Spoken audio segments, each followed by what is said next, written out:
Welcome to भाई की पढ़ाई subscriber with commerce episodes. Hello दोस्तों, तो 11 को ठस्सा दे दिया, इसके लिए give big round of applause.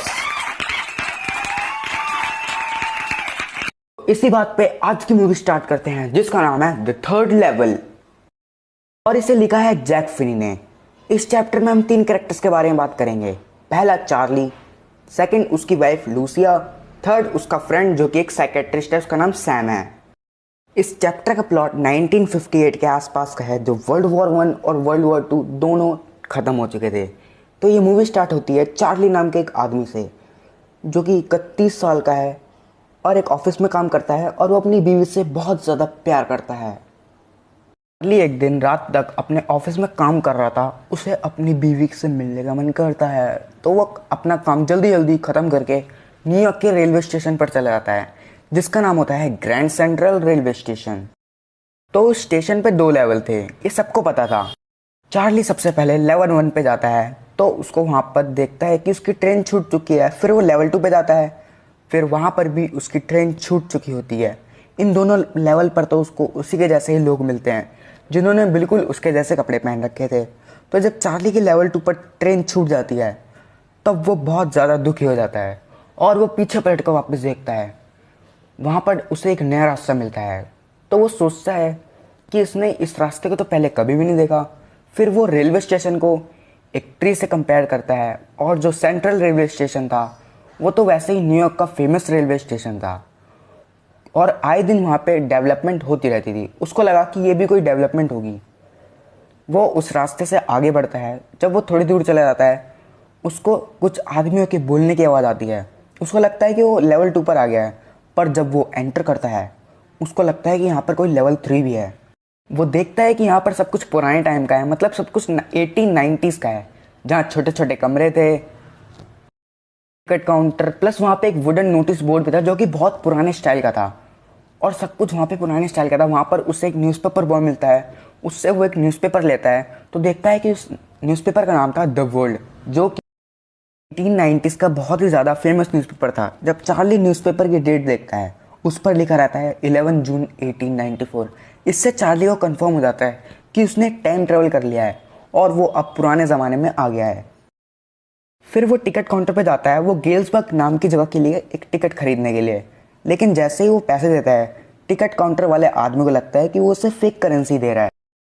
वो आदमी बोलता है, ओए रुक, अभी मैं पुलिस को फ़ोन कर रहा हूँ। इससे चार्ली बहुत ज़्यादा डर जाता है और वो बुलेट ट्रेन की स्पीड से वहाँ से चला जाता है।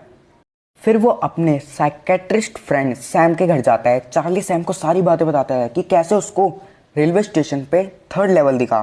तो सैम बोलता है कि डरने की कोई बात नहीं है, ये एक इल्यूजन है, क्योंकि modern world full of fear है। सब लोग रियलिटी से बचने के लिए इन सब चीज़ों का सहारा लेते हैं, जैसे कि स्टैम्प कलेक्शन। तो इस बात से चार्ली बिल्कुल सहमत नहीं होता है, क्योंकि अमेरिका के प्रेसिडेंट रूजवेल्ट भी स्टैम्प कलेक्शन करते थे और इसी के साथ साथ उन्होंने अमेरिका को वर्ल्ड वॉर 2 में भी जितवाया था। प्लस चार्ली के दादाजी भी स्टैम्प कलेक्शन करते थे और वो बहुत हैप्पी भी रहा करते थे स्टैम्प कलेक्शन करने के बाद। चार्ली वहाँ से चला जाता है। चार्ली का सपना था कि वो अपनी वाइफ के साथ गेल्सबर्ग जाए, क्योंकि गेल्सबर्ग में उसके दादाजी भी रहते थे और वो बहुत शांत जगह थी। चार्ली सोचता है कि लेवल 3 वो रास्ता है जो उसको गेल्सबर्ग पहुंचा सकता है। तो इसके लिए वो अगले दिन बैंक जाता है और वो अपनी $300 की करेंसी को कन्वर्ट कराता है ओल्ड करेंसी में। उसको 300 की जगह $200 ही मिलते हैं। इस चीज़ को देखकर उसके फ्रेंड्स बहुत ज़्यादा सरप्राइज हो जाते हैं, क्योंकि चार्ली को अपना एक प्रीमियम भी भरना था इंश्योरेंस का, लेकिन वो इसकी परवाह किए बिना कन्वर्ट करा देता है करेंसी को। फिर वो सीधा रेलवे स्टेशन जाता है और वो वहाँ पर 3rd लेवल पर जाना चाहता है, लेकिन उसको 3rd लेवल पर जाने के लिए कोई रास्ता ही नहीं मिलता है। वहाँ से वो उदास होकर घर वापस आता है, लेकिन घर पे आकर उसको पता लगता है कि सैम भी कई दिनों से मिसिंग है।